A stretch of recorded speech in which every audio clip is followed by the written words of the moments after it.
Today we're looking at literature circles, and we're going to look at this one specific article which says Literature Circles 2.0. So kind of a little twist on it.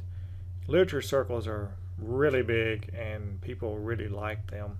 So we'll encourage your students to read and definitely help out with their comprehension, but you'll also see it helps out with social and cultural issues because students are allowed to interact. And this article will spring off that and do a new 2.0, which you will see after we cover this, that it looks like they're going to bring in technology. And hopefully I can open the door for you to look at some new technology for your classroom if you're interested in that. So I'm going to give you a quick video on what literature circles are.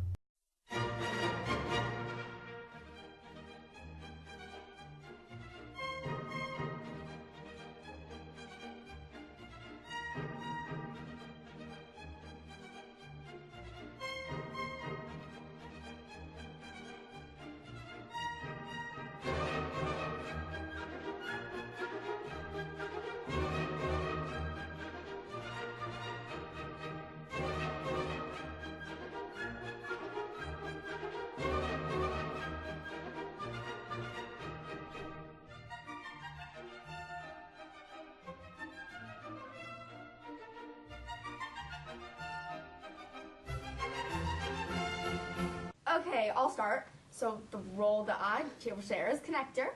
Okay, I can connect the relationship of Darcy and Elizabeth to the relationship of Emily and George in our town because they both have to get to know each other before they fall in love. I love that. Thanks.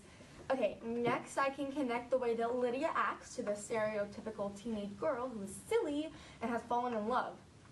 Lastly, I can connect the father-daughter relationship that Elizabeth and Mr. Benedict have to the relationship of me and my dad. They're alike because my dad values education and wants me to be really smart and learn things, just like Mr. Bennett with Elizabeth. Oh, that's sweet. I'll go next. I did the illustrator. I drew a picture of Darcy and Elizabeth during their fights. This is important because while they fought, they fell in love. I like that. How many fights did they have? Well, not counting the proposal, 3 or 4, depending on what you consider a fight. My turn to go. I did questionnaire. The first question was, will Darcy get shunned by his family for being in love with Elizabeth? My answer was that they would have to deal with it because Georgia liked Elizabeth. Excuse me, but what about his aunt? I guess you just have to be civil to them. Good point. Thanks. Okay, my second question was, will Lydia be invited to spend time at Pemberley? My answer was a flat-out no, because Lydia is a disgraced member of the family. My prediction was that Katie will get a respectable husband too. Well, I guess I'm the only one left, so I'll go next. I did the word wizard. I'll share 2 of my words.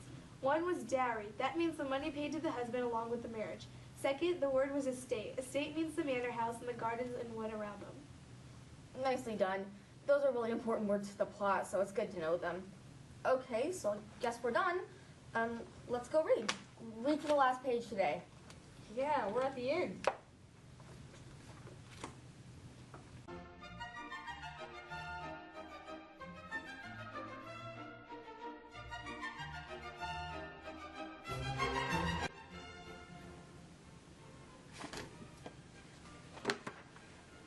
Yes, Lila, what do you need to get your desk for?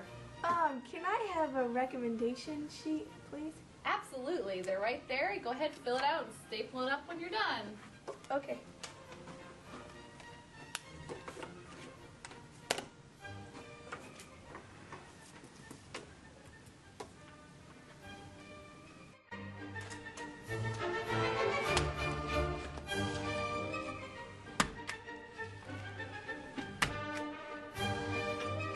Thank you, Lila, for recommending a book.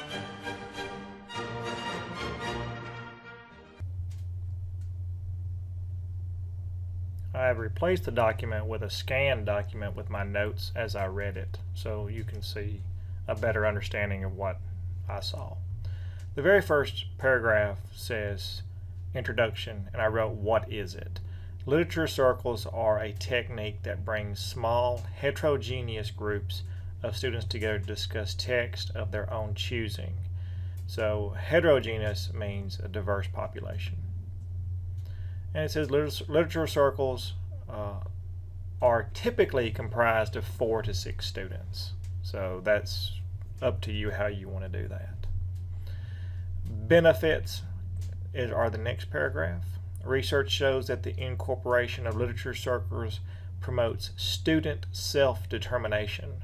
So it gives them a boost in morale and how they feel that they are leading their education. It also helps students with special needs and also exposes students to different types of text.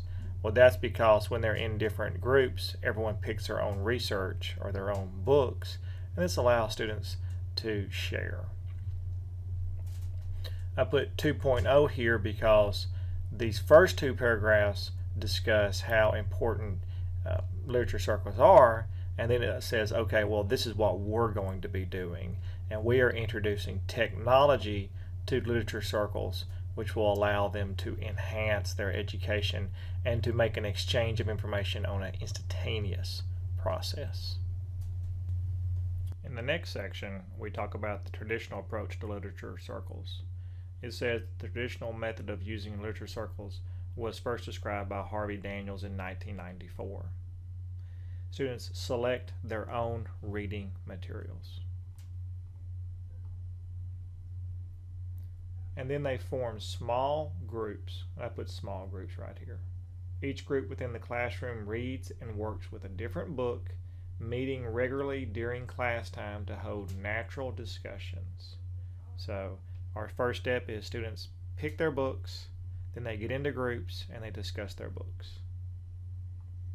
The teacher acts as a facilitator and may assess students through observations, but is not a participant in any group. When students have finished reading and discussing their books together, they make a presentation about their book to the whole class. And then the students generate new groups by picking another text to read. And though not named by Daniels, as a key ingredient of literature circles, one of the most abiding elements of the model he proposed is the use of defined roles. So 2 years after the introduction of literature circles, we see this idea being added in 94 about roles. And if we look at table 1, it says you can see some of the defined roles. So let's look at that. I want to ignore the section on the right, so I'm going to blur that out. And we have right here, discussion director oversees the discussion and holds group members accountable. The connector identifies elements in the text that relate to students' lives. Questioner raises questions to clarify, analyze, and critique the text. The illustrator develops a graphics or non-linguistic interpretation in response to the text. The summarizer prepares a summary of the assigned reading, and the researcher finds and shares background information about the topic related to the book. As we look at the continue on talking about the traditional, you see that right here it says, by giving a specific role, the teachers provide instructional support by limiting the pupils' focus as they read and discuss with their group. However, there is a split in the research concerning are the roles a good thing or a bad thing. And then they spend their last paragraph saying, well, it's a great thing. And that's why we're going to redefine the roles. So just keep that in mind, that the roles are controversial and some people do them and some people don't. But for the purpose of this article, we are going to look at the roles, and we're going to look at their new roles that they define with 2.0.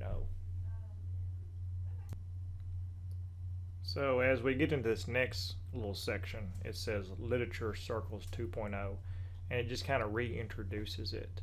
And it says that we do this to help students develop 21st century skills. You see that term a lot, and I have seen that term a lot for the last 10 years. It's this idea that since we're moving into a new world and a new technology-driven world, we need to get our students ready for 21st century skills. So that would be a lot of technology-driven.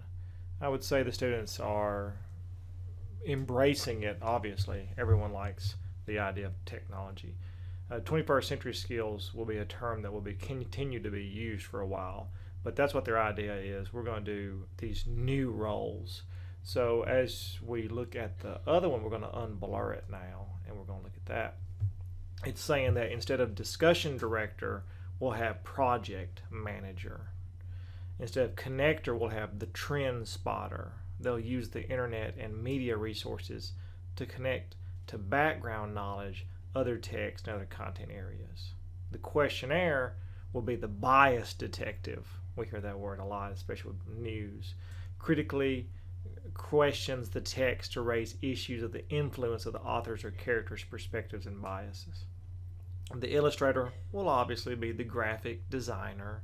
The summarizer will be the tweeter, which will prepare a 140 character overview, and the researcher will be the investigative journalist. So it's updating the roles into more of these technology savvy ones.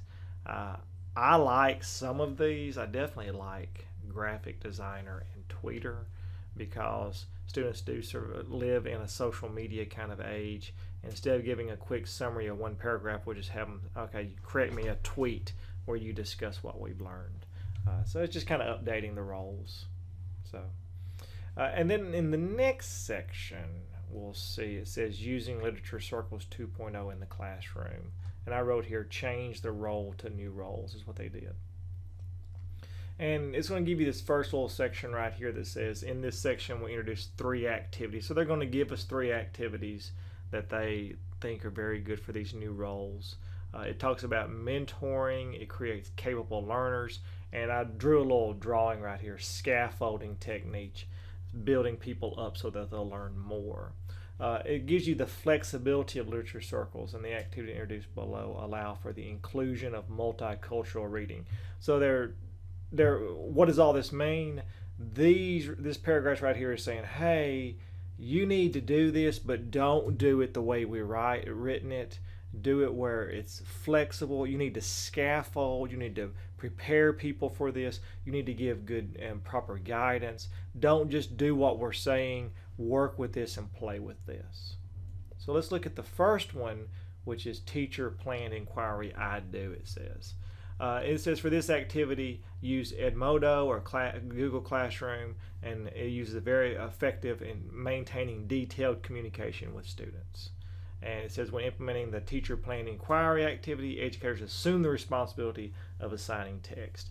All of these activities are in their appendix.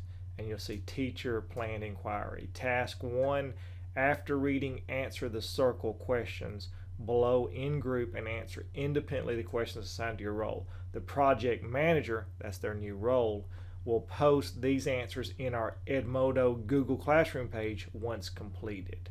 So this is a teacher-led activity. It says circle the questions to be completed by students. Each participant will complete it after reading evaluation. So that's how they did with that. I'm going to give you a quick video on Edmodo so you can kind of get an understanding of what that is in case that's not something that you're familiar with.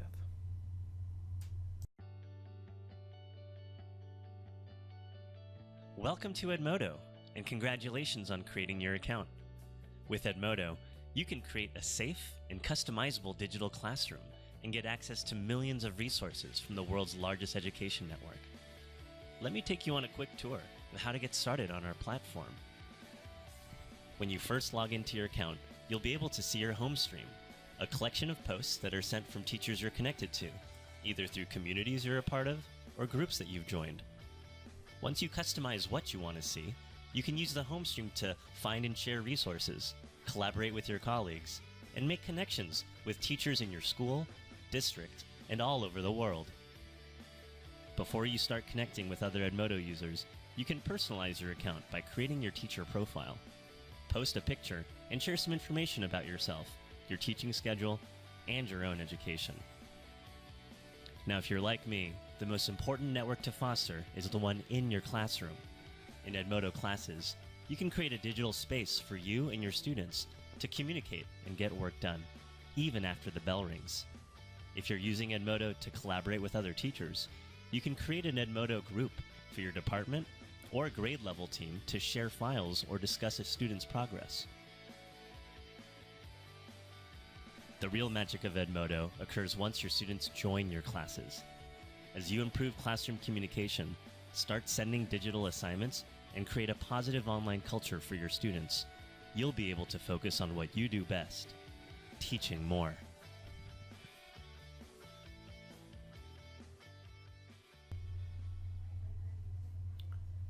If you look at Emodo, it kind of looks a little bit like Facebook, except it's for classrooms. A lot of people are moving more towards the Google Classroom, and I'm going to give you a quick video just of idea of what Google Classroom is. And this is their introduction one.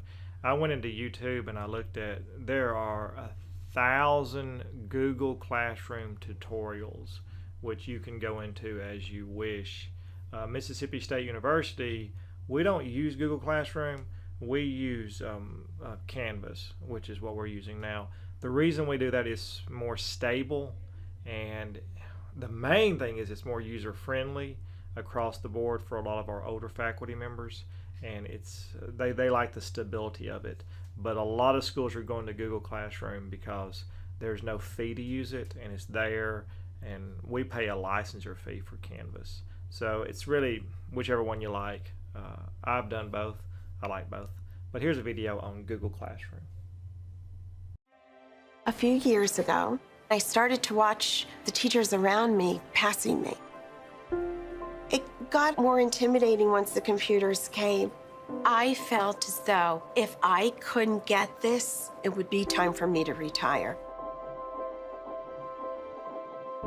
My mother didn't receive much of an education. Because of that, she wants me to achieve great things. So each objects have their own values, different values. At my house, I have 6 sisters and 3 brothers. Having lots of siblings is quite fun, but it's not peaceful. When I'm doing my homework, I go into Google Classroom. If I see my teacher's icon pop up, if I don't understand something, I could ask him and he'd be able to answer rather than having to wait till my next Spanish lesson. I take the bus home. On my phone, from anywhere, I'm able to access Google Classroom. We don't have to waste time writing our assignments, wasting paper. It saves my time. I find it useful to have classmates and teachers looking at your work. I can see where they've made mistakes and where I've made mistakes and where we can both correct them. Ahora está muy bien. Sí, excelente. I feel like I have made this breakthrough. You just click on their name and their document opens up immediately in front of you, and those beautiful thoughts come out.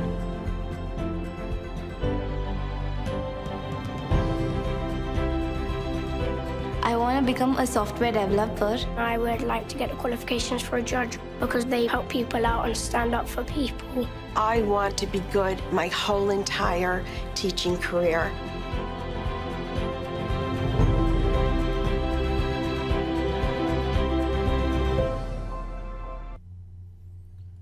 The more you look at Activity 1, which is teacher planned, you see right here it says to look into Quizlet or Google quizzes to assess understanding of the text.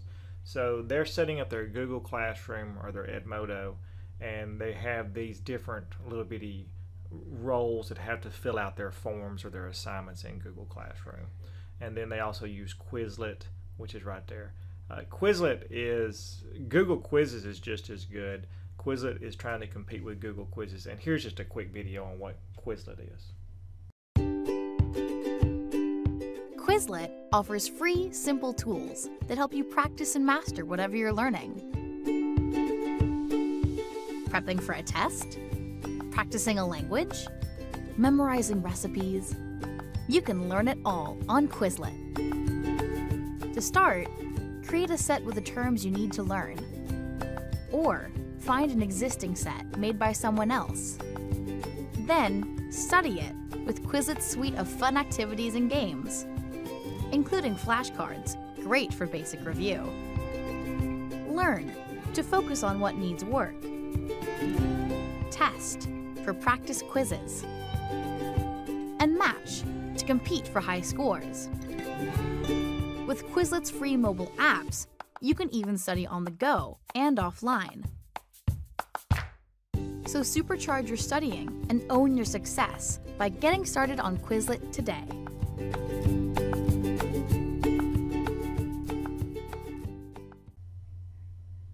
So that concludes our discussion on Activity 1, which you can see why it is teacher-driven, because it takes the students to a Google Classroom or Emodo website, and they then complete the stuff that is outlined by the teacher. So very teacher-driven. Number 2 is the group-driven inquiry, which says that it's self-directed by the participants using blogs or websites.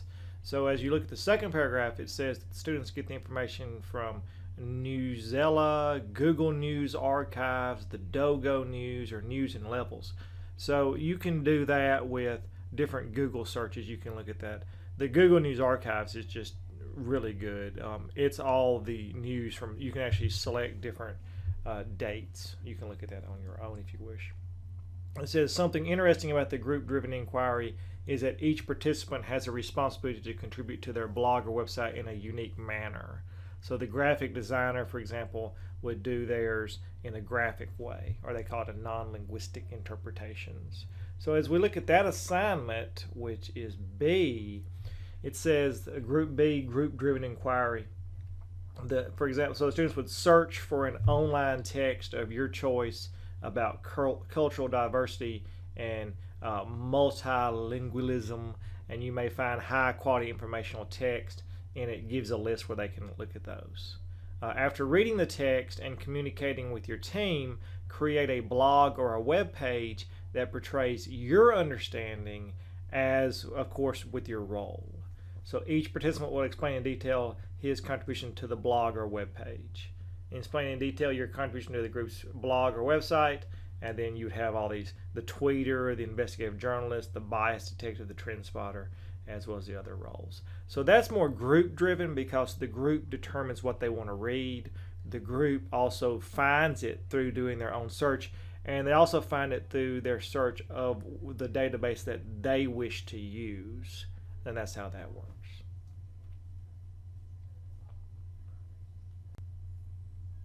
So now let's look at the last one, which is individual discovery inquiry. You do.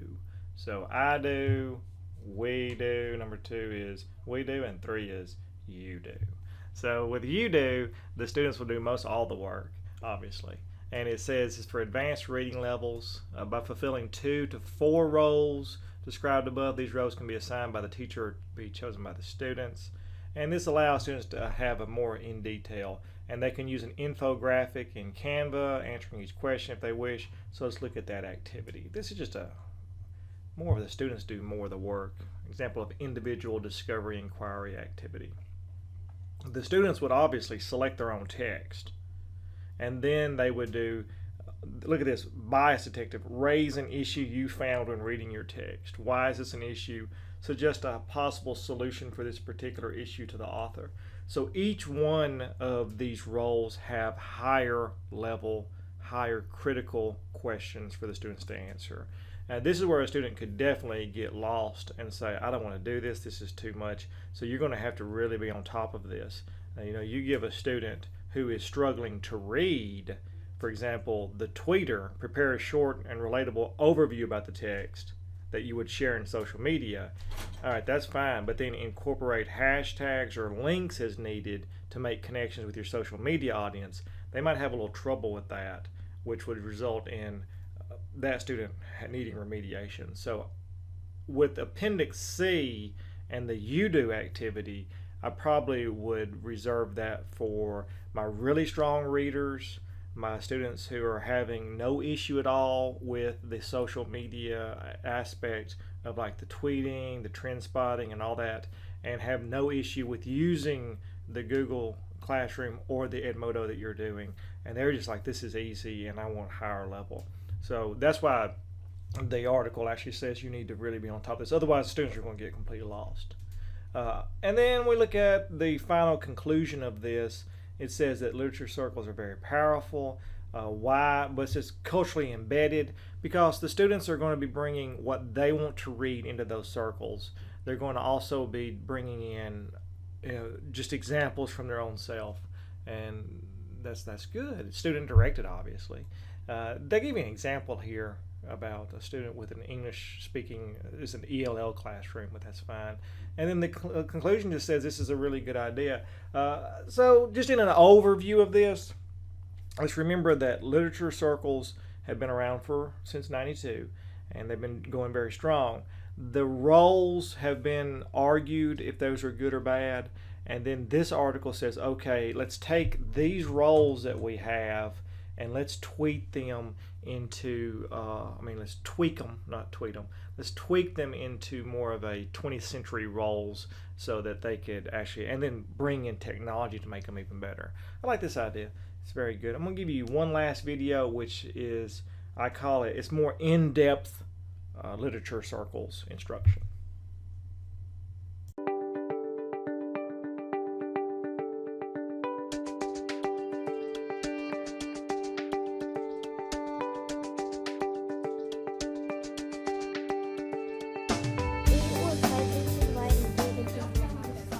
Okay, could you please read what you put in paper? It was interesting when they found the paper filled with rims. It was 5 inches wide and 3 inches long. Yeah, Jack? Yes. But why should they be looking for the paper? Didn't they know the code by heart?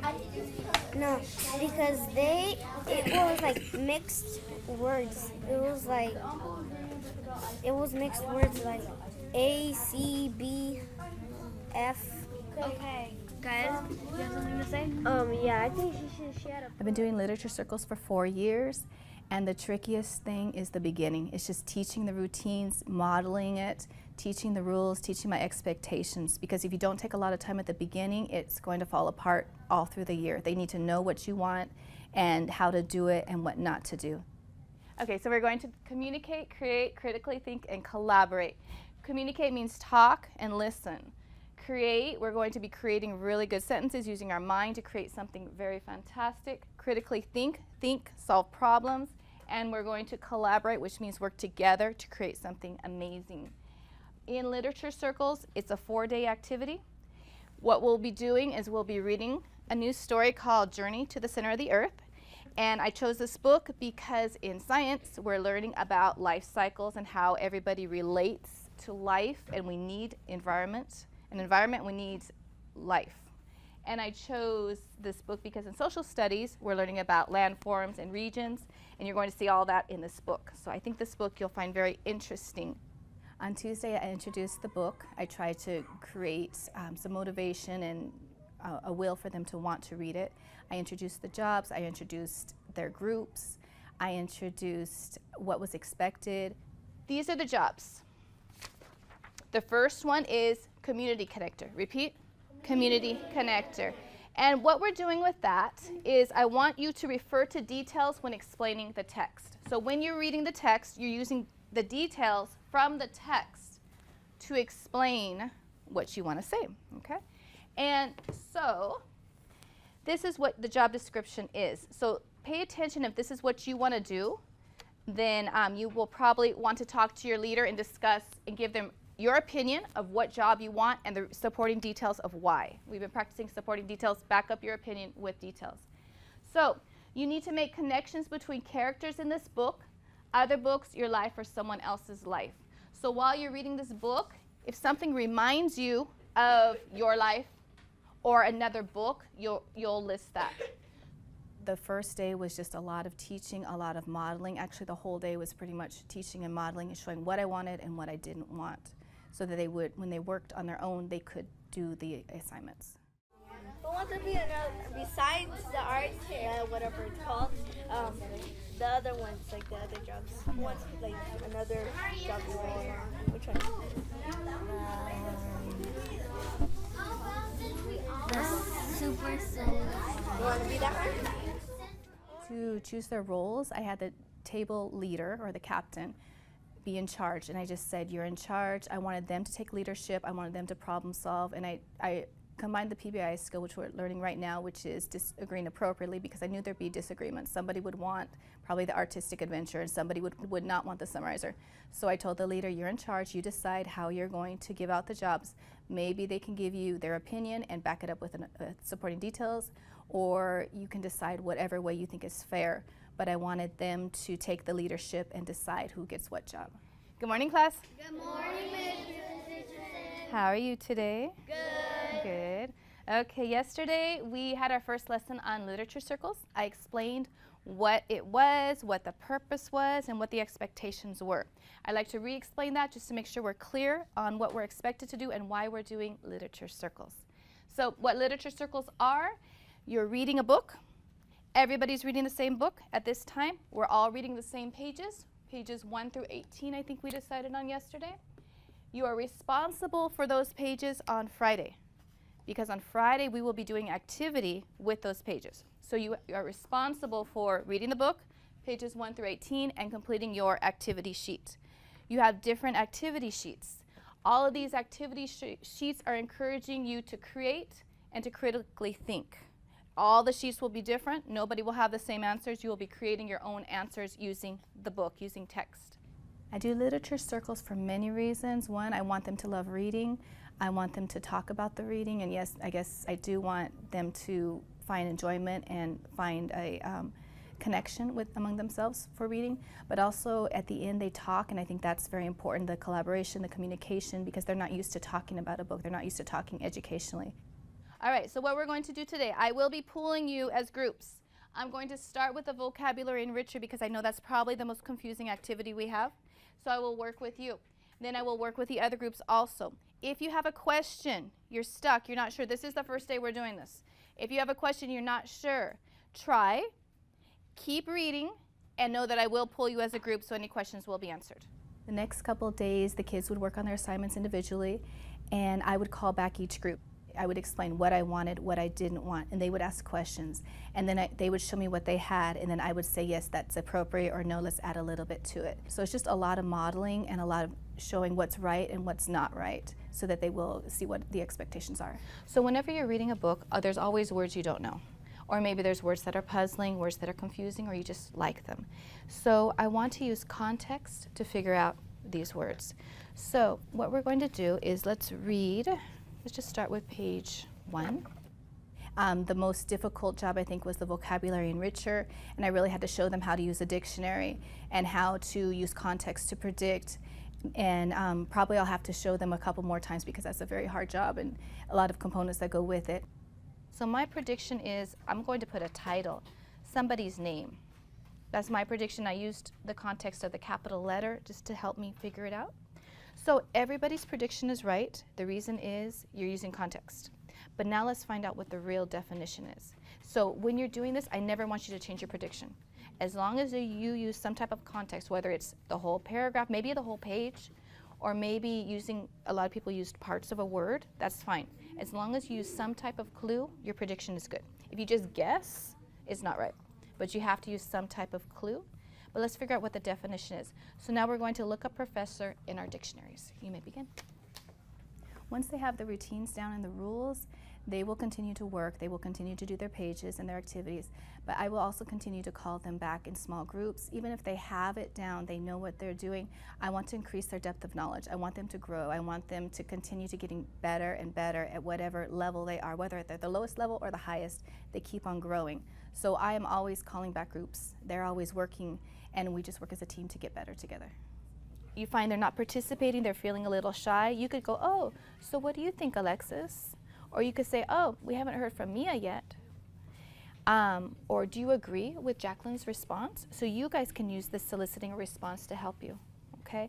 Every week I'm going to talk about a different section, but I think these two, expressing an opinion and soliciting a response, will be very helpful for tomorrow, okay? While I was working with the group, the students were reading their assigned pages, they were completing their assigned jobs, and if they finished early, they were able to reread the pages so they were ready for the discussion, or they were to read AR books, or I also had a character map which they could analyze the character and go a little bit deeper into the book.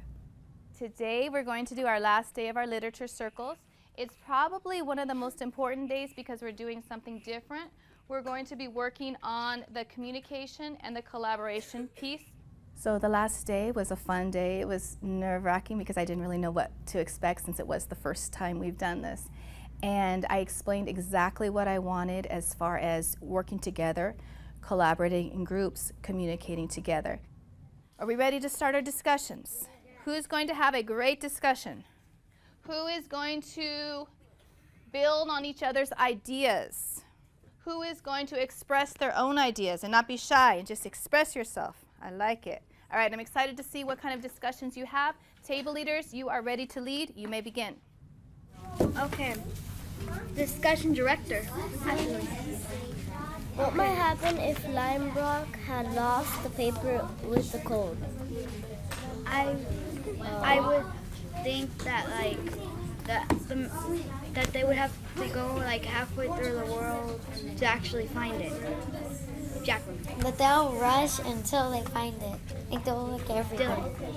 They look underground to find that little piece of paper code. I think that they will like go everywhere and look everywhere.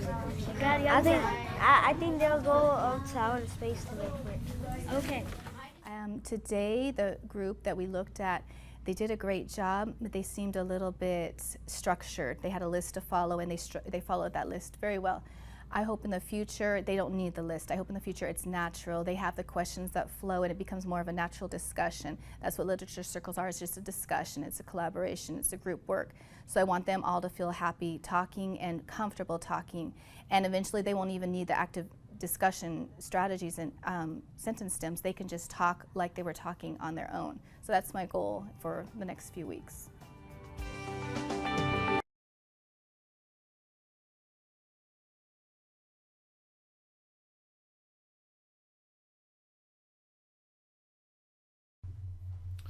All right, so the homework assignment for this lecture is I don't want you to do a literature circle because I think that would be just beating a dead horse because we've already talked about it.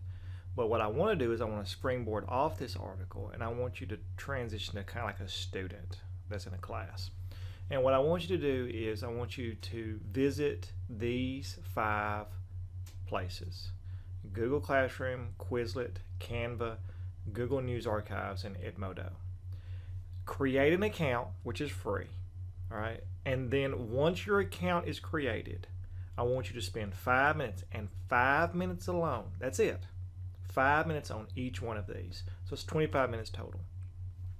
So go into Google Classroom once you get the account created, and just get a stopwatch or something like that, and just spend 5 minutes clicking around, maybe build something. That's simple. And then in a Word document, do it just like this. Google Classroom in bold, and then type what your impression was of Google Classroom for 5 minutes. You know, I found it very useful. I liked it.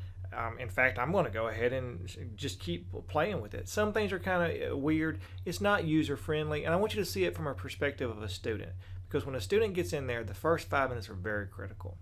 You know, look at Quizlet and then play around that for 5 minutes. All right, so each one 5 minutes, and give me your impression of just the first 5 minutes. Now, after 5, shut it off. Do not go back. You can go back to it later, but I just want your first 5 minutes, your initial impression of it. And the reason is, this article that we've covered talks about these programs and having students go in there. And you can lose interest, and I want you to just go in there and see how a student sees it. Now, the 5 minutes do not include setting up the account, because it may take a couple minutes. They may have to verify and all that stuff. Do not pay anything. If it asks you for money, don't do that. There's a free option for all of these. Google News Archive, you can find that very easy. I just want you to go through there and look at that. So that's your homework assignment. It's very straightforward. Give me your first 5-minute impression of all of these. It should be more than one sentence. All right, you should be like, this is what I did. This is how far I got into it. These are some things I like about it. See, these are some things that are kind of weird. The layout's weird. Look at the layout. Look at it like a student would look at it. Was it very informative? Were you able to back up and, we're back navigating okay? Elements such as that. So that's a very straightforward homework assignment, and I hope you enjoyed the class lecture.